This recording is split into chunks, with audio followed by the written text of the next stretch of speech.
마지막 나팔 소리 나기 전에 들어야 할 이야기 마나소나이 유튜브 채널 김경호 선교사입니다.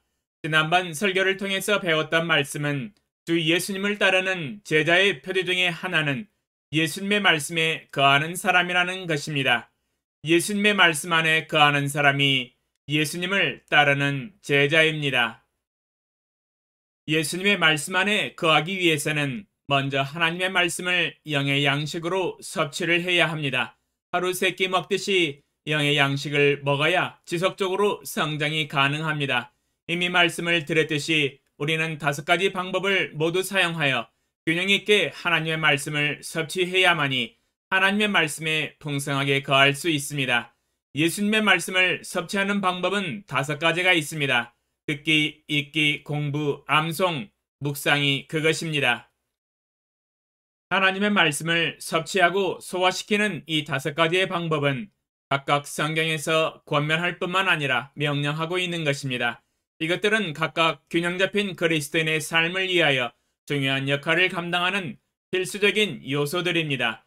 지난번에는 성경 듣기에 대해서 말씀을 드렸고 오늘은 성경 읽기에 대해서 함께 배워보는 시간을 갖겠습니다. 지난주에는 하나님의 말씀을 듣는 것은 하나님의 뜻과 명령임을 함께 배웠었습니다. 이 세계에 흩어져 있는 모든 교회와 성도들이 가장 잘하고 있는 것은 설교 말씀을 듣는 것입니다. 가장 기본적으로 쉽게 하나님의 말씀을 섭취할 수 있는 방법은 역시 하나님의 말씀을 듣는 것입니다. 우리는 교회에 가서 목사님의 말씀을 잘 듣고 있는데 하나님은 왜 자꾸 성경을 읽으라고 하실까요?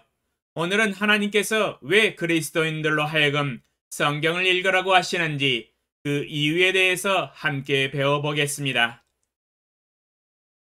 첫 번째, 성경 읽기는 건강한 그리스도인이 되기 위해서 필요한 조건이기 때문입니다.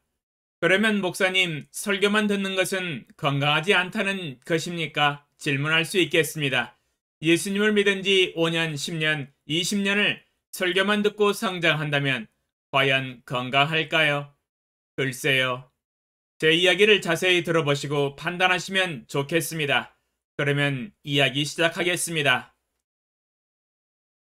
목사님의 설교는 영적 지도자들이 성경을 읽고 공부하고 연구하고 묵상한 내용으로 그들의 영적 통찰력을 통해서 배우고 깨달은 것이지 우리 자신이 스스로 읽고 공부하고 연구하고 묵상하여 얻은 깨달음이 아니라는 것입니다. 전적으로 영적 지도자의 영적 통찰력에 의지한 하나님의 말씀 섭취라는 데 있습니다. 이것은 마치 어머니가 갓난 아이에게 모유를 주는 것과 같은 이치입니다. 처음 복음을 전해 듣고 예수 그리스도를 주로 믿고 영접한 후에 성장하는 배신자들과 초신자들에게는 매우 유용합니다. 이보다 더 좋은 하나님의 말씀이 이 세상에 따로 없습니다. 꿀떡꿀떡 받아 목구멍으로 넘기기만 하면 배에 들어가서 소화가 되고 살이 되고 뼈가 되는 영양가 만점의 모유와 같은 하나님의 말씀입니다. 쉽게 이해되고 기초적인 믿음의 지식을 견고히 다져주는 하나님의 말씀입니다. 사실 갓난아이가 어머니의 모유를 먹고 젖병을 통하여 분유를 먹는다면 갓난아이에게 필요한 영양분은 충분히 공급받을 수 있습니다. 갓난아이가 성장하기에 필요한 모든 영양분이 모유와 분유 안에 들어있기 때문입니다. 그러나 일반적으로 갓난아이는 어머니의 모유를 1년 정도 먹으면 끊고 이유식으로 넘어가야 합니다. 달게 갈려진 채소와 고기가 섞여진 것을 쌀과 함께 끓인 죽과 이유식으로 먹게 되면 건강한 아이로 성장할 수 있는 영양분, 즉 단백질과 비타민과 지방과 칼슘 등을 공급받게 되어서 뼈가 되고 근육이 형성되게 됩니다. 아이가 바닥을 기고 다리로 직립하여 걸을 수 있으며 키와 몸무게가 성장합니다. 그러나 2살이 되고 3살이 되었는데도 어머니 모유만 고집하며 분유가 들어있는 젖병만 빨겠다고 고집하고 있으면 뼈와 근육이 형성되는 데 있어서 심각한 영양 결핍이 오게 되고 키와 근육과 몸무게가 성장하는 데 있어서 큰 문제가 발생하게 됩니다. 3살이 되었는데도 스스로 일어나 걷지 못한다면 이것 또한 성장 발육에 문제가 생긴 것입니다. 3살이 되었는데도 젖병만 고집한다면 자칫 잘못하면 성장 발육에 문제가 생겨서 미성숙한 아이가 될 수도 있습니다. 8살 초등학생이 되었는데도 여전히 어머니가 숟가락으로 떠먹여주는 밥을 받아먹고 있다면 이것 또한 부모의 짐과 걱정거리이며 밥 먹는 일에 있어서 혼자 스스로 독립하여 먹지 못하게 된다면 큰 문제가 생기게 됩니다. 때가 되면 마땅히 아이가 성장을 하면서 스스로 밥과 채소와 고기를 씹어서 먹으므로 균형 잡힌 영양소를 섭취해야 마땅합니다. 이는 정상적인 성장 발육입니다. 그리스도인들도 마찬가지입니다. 기초적인 신앙과 교리와 믿음을 배웠다면 마냥 목사님의 설교에만 의지하여 성장한다면 영적인 성장에 있어서 한계에 부딪히게 됩니다. 2년, 3년이 되었는데도 마땅히 견고한 믿음의 그리스도인으로 성장하지 못하고 마치 어머니의 모유를 먹는 것처럼 되어버릴 수 있습니다.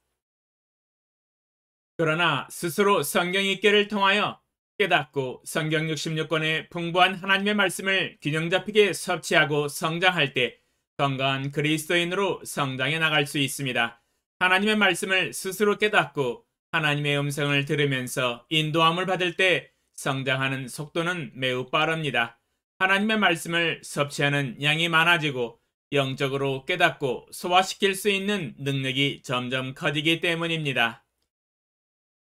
히브리서 5장 12절로 14절 때가 오래되었으므로 너희가 마땅히 선생이 되었을 터인데 너희가 다시 하나님의 말씀의 초보에 대하여 누구에게서 가르침을 받아야 할 처지이니 단단한 음식은 못 먹고 젖이나 먹어야 할 자가 되었도다.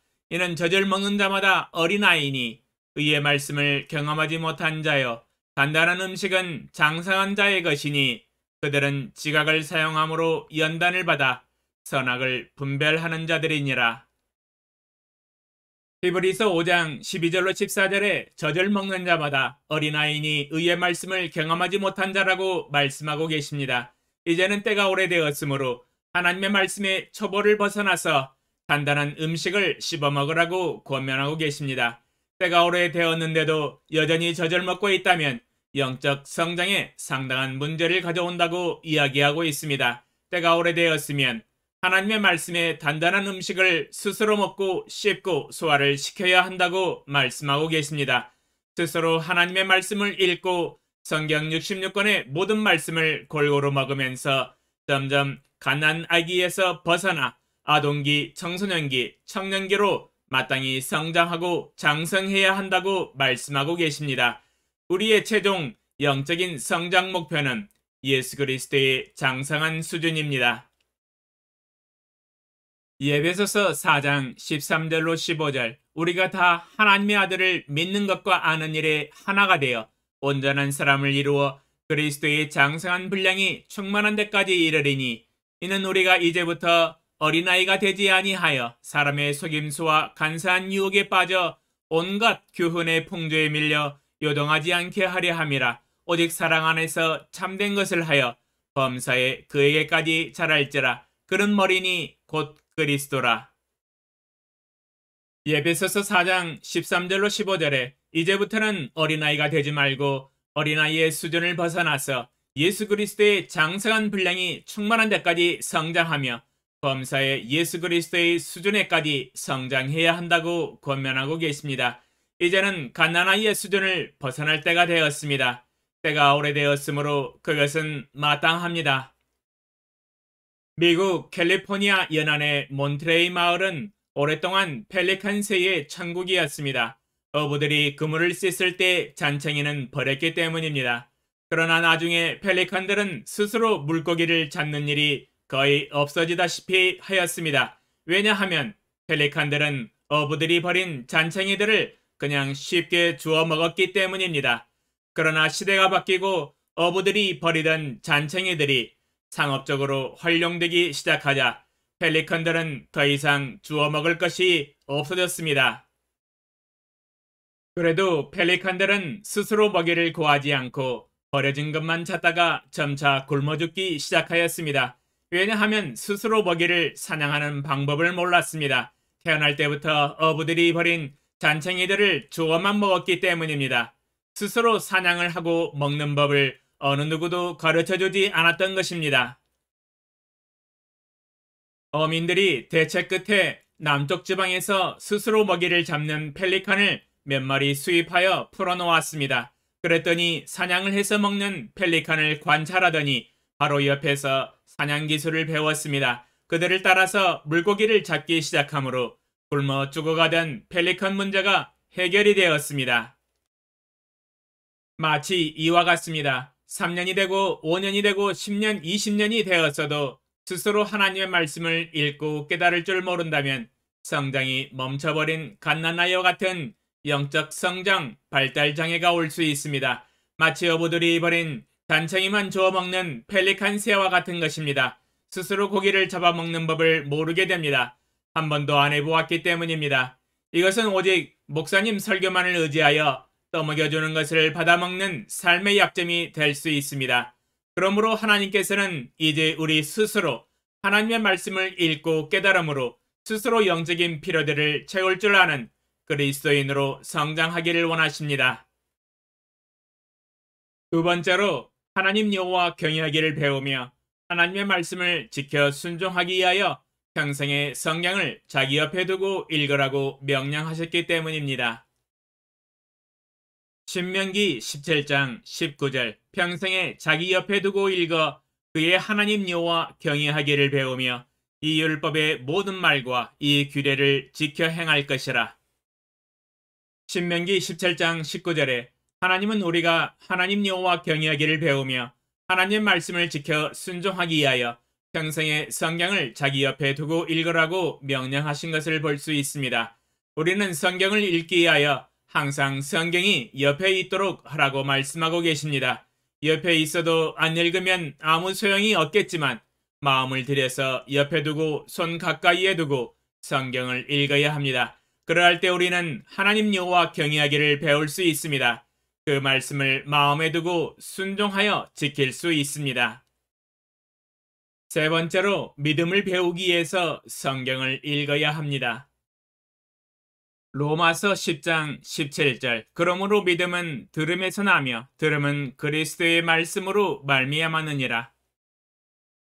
로마서 10장 17절에 하나님의 말씀을 들을 때 믿음이 생겨나며 믿음을 배울 수 있다고 말씀하고 계십니다. 믿음은 성경 말씀을 듣는 것뿐만 아니라 스스로 읽을 때에도 배울 수 있습니다. 사실 듣는 것보다 읽는 것이 효과가 더욱 큽니다. 왜 성경이 66권이겠습니까? 인생이 복잡하고 다사다난하기 때문입니다. 수많은 어려운 일들을 하나님의 말씀으로 그때그때마다 모든 범사에 여러 가지 원리들과 가치관들이 필요하기 때문에 이렇게 많이 기록해 놓으셨습니다. 한두 권 읽어가지고는 안 됩니다. 턱없이 부족합니다. 66권을 균형 있게 체계적으로 읽으면서 하나님의 믿음의 원리들을 체계적으로 배워나가야 합니다. 믿음의 용장으로 알려진 조지 밀러는 19세기에 영국에서 고아원을 처음으로 세웠으며 하나님의 말씀을 사랑한 사람이었습니다. 그는 이런 말을 했습니다. 내가 계속 행복을 유지하며 지속적으로 주님을 섬길 수 있었던 한 가지 주된 이유는 계속 성경 말씀을 사랑해 온 데 있습니다. 나는 성경을 기도하는 마음으로 1년에 4번 통독하고 그것을 적용하며 거기서 발견한 것들을 실천해 왔습니다. 지금까지 69년간 나는 늘 행복한 사람으로 지내왔습니다. 그의 삶이 그 차갑고 계산적인 시대에 하나님의 능력을 드러내는 삶을 살 수 있었던 비결은 1년에 사독을 했던 데 있었다고 고백하고 있습니다. 조지 밀러는 성경을 평생 100회 이상 읽었다고 합니다. 참 많이 읽었지요?